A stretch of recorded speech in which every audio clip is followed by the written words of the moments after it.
series, mini-series, motion picture made for television, for the normal heart, Matt Bomer.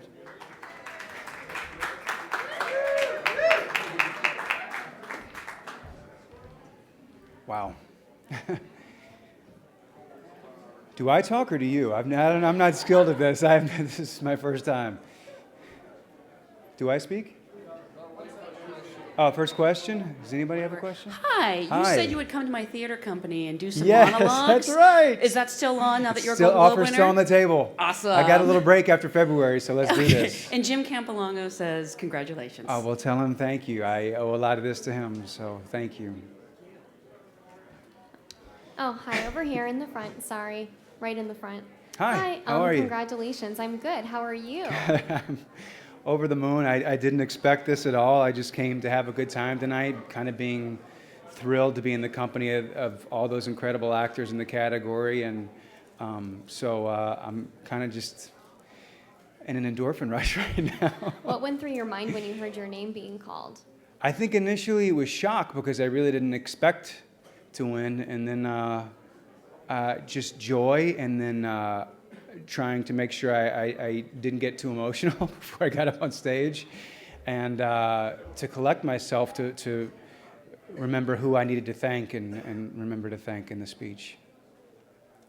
Matt, right in front of you. First of all, thanks for stopping on the carpet. Yeah, thank you. Real quick question.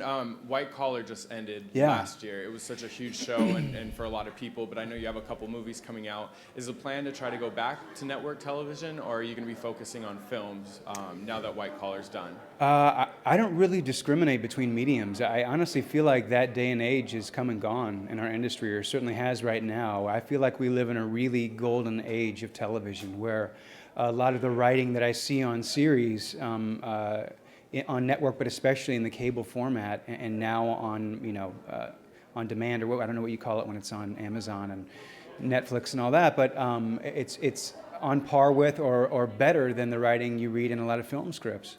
So for me, it's about the story and the director and the writing and the character and whatever medium that takes me to, whether it's theater or film or TV, I'm happy to be there.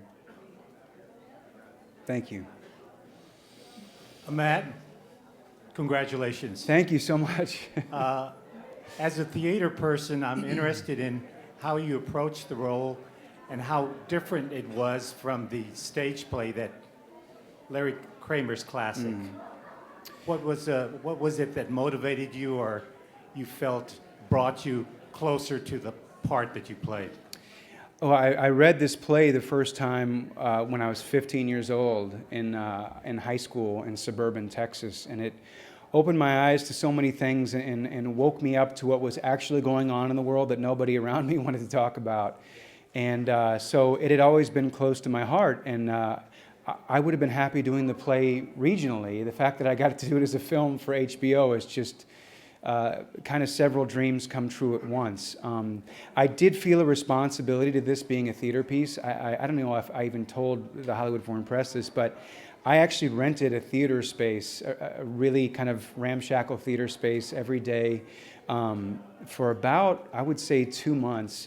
And I went in and I performed it as a play. I would get actors I knew to help me out or to do the scenes with me. And the theatricality of it felt important to have in my bones when I walked onto set. And that has its pluses and its minuses, because then you start to build ideas of how a scene should go or what the set should look like, which you should never do. But I did feel an inherent responsibility to the piece, not only to the people who it reflected in their story, but to the inherent theatricality of the piece. Thank you. Thank you so much.